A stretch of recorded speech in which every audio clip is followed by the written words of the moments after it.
කියන්නේ එක්තරා ව්‍යාපාරික පන්තියකට බදු සහන ලැබෙනවා කියලා. ඒක තෝරාගත්ත පන්තියක් වෙන්න පුළුවන්. ඒකයි සමස්ත ව්‍යාපාරික ප්‍රජාවට එහෙම නැත්නම් ව්‍යවසායකත්වයට එහෙම නැත්නම් අපි කියමුකෝ ප්‍රොඩක්ෂන් ඉකොනොමි එකට කියලා. නිෂ්පාදන ආර්ථිකයට බදු සහන ලැබෙනවද කියලා ඇහුවොත් මට කියන්න වෙනවා ඒක ලැබෙන්නේ නැහැ කියලා. සුළු මහා මධ්‍ය පරිමාණ ව්‍යාපාරිකයන්ට බදු සහනයක් ලැබෙන්නේ නැහැ. බදු සහනයක් ලැබෙන්නේ නැහැනේ. මම ඒක පැහැදිලි කරන්න ඕන. මම මෙතනම දැන් කියන්න පුළුවන් සාමාන්‍යයෙන් ව්‍යවසායකයෙක් එහෙම නැත්නම් ව්‍යාපාරිකයට වඩා එහා ගිය යම් කිසි දෙයකට අගය එකතු කරන කෙනෙක්ගේ අගය දහමේ බලන්නකෝ. දැන් ව්‍යාපාරයක් පටන් ගන්න කෙනෙක් තමන්ගේ ආදායම දැන් මිලියන 3 කියන්නේ දවසට ලක්ෂයයිනේ සංක. දවසට ලක්ෂයයි කියන්නේ බත් පැකට් 500ක් වික්කත් ලක්ෂය වෙනවනේ.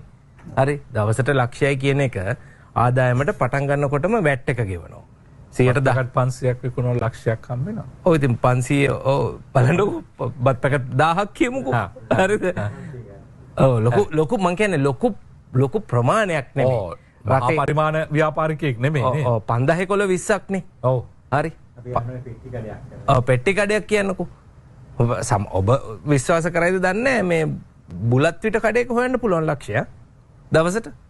සාමාන්‍ය හොඳ බිසී තැනක කොටුවේ වගේ බුලත් විට කඩේක ලක්ෂය හොයන්න පුළුවන්. හොයන්න බැරි නෑ. ලක්ෂේ කියන එක ඒගොල්ලෝ බදු දැලට තාම වැටිලා නෑ. මේ වැට් එක මිලියන 3 කරාට. එතකොට එතන 118ක් ගෙවනවා.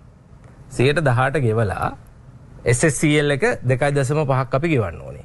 එතකොට 22 on top of අර වැට් එක එකතු වුණාට පස්සේ එතකොට එතනින් ආදායමට බදු ගෙවල ඉවරයි.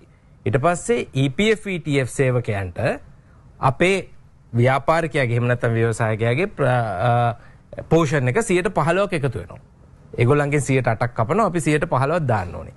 ඒකෙත් threshold දැන් මූලික වැටුප වැඩි කිරීම ඇතුලේ ලොකු ඉම්පැක්ට් එකක් තියෙනවා ව්‍යාපාරවලට. ඒ කියන්නේ මූලික වැටුප 21 27 කරා 27 30 වෙනවා ජනවාරි වල. එතකොට 21 27 කරලා බෑක් ඩේට් කරලා අපිට ගෙවන්න කිව්වා. දැන් අපි අප්‍රේල් ඉඳලා ගෙවන්න ඕනේ පරණ ඒවට. මිනිමම් සැලරි ස්කේල් එක තිබුණ නැත්තම්. ඔන්න දැන් වැට් එක SSCL එක 15% EPF ETF එක ඊට පස්සේ ප්‍රොෆිට් එකට 30% එක. හරි? ඉවර නෑ. මෙන්න ව්‍යවසායකයෙකුට වෙන්න දේ. ව්‍යවසායකයාගේ කතාව මොකද්ද? අගය එකතු කිරීමනේ. ව්‍යවසායකයෙක් කළ යුතුව ඇත්තේ අගය එකතු නොකළ දේශීය සම්පත් වලට අගය එකතු කරලා අපනයනය කරන්නනේ අපි try කරන්නේ. එතනනේ අපේ ගැලවීම තියෙන්නේ කවදා හරි. නැත්නම් මේක හැමදාම මේ චක්‍රයක්නේ. අගය එකතු කරලා ආයෝජනයක් දැන් ව්‍යාපාරයක් ඇතුලේ අපි අගය එකතු කරලා අපි හිතමුකෝ අපි ලක්ෂක මූලික ප්‍රාග්ධනය ලක්ෂ 10කට වැඩි කරා කියලා. හරි. ඒක තමන්ගේ දක්ෂකමනේ. ඒ ලක්ෂ 10කට වැඩි කරලා අපි මේක වික්ක කියමු. කැපිටල් ගේන් එක 130ක් ගන්නවා. ඒකට. හරි. එතකොට ඇයි ව්‍යවසායකෙක් මේ වැඩේ කරන්නේ? මොකටද? වැට් එක ගෙවලා SSCL එක ගෙවලා EPF ETF එක ගෙවලා ප්‍රොෆිට් ටැක්ස් එක ගෙවලා. හරි. ඒ ඔක්කොමත් කරලා පල්ලෙහාට ආවහම හදිස්සියේ හරි මොනවා හරි පරක් වුණොත් දඩත් ගෙවලා. හරි. දඩත් ගෙවලා. ඒ ඔක්කොමත් කරලා පල්ලෙහාට ආපුවම අපි යම්කිසි ගේන් එකක් ව්‍යාපාරය ඇතුළට ගෙනාවොත් ඒ ගේන් එකෙන් යම්කිසි දෙයක් මේක කරපු මිනිස්සු ගන්න හැදුවොත් මේ ඉතින් මම මේ කියන්නේ සමස්ත ආයෝජකයාගේ මානසිකත්වය ගන්න හැදුවොත් ඒකෙන් ආයි කැපිටල් ගේන් එක 130ක් ගන්නවා. මේ කැපිටල් ගේන් එක 130ක් කියන්නේ කිල එකක්. මේක ඩිසාස්ටර් එකක්. එතකොට ඇයි සංක ඔබ හිතන්න ඔබ ගාව මිලියන 10ක් තියෙනවනම් ඔබ ඕක බැංකුවේ දාලා නිකන් ඉඳි. මොකටද මේක කරන්නේ? ඒකයි ප්‍රශ්නේ. එතකොට මේක රකින්නවා නම් ඇත්තටම මේ රජයට මේකේ සමස්ත වගකීම දෙන්න නෙමෙයි මම කියන්නේ.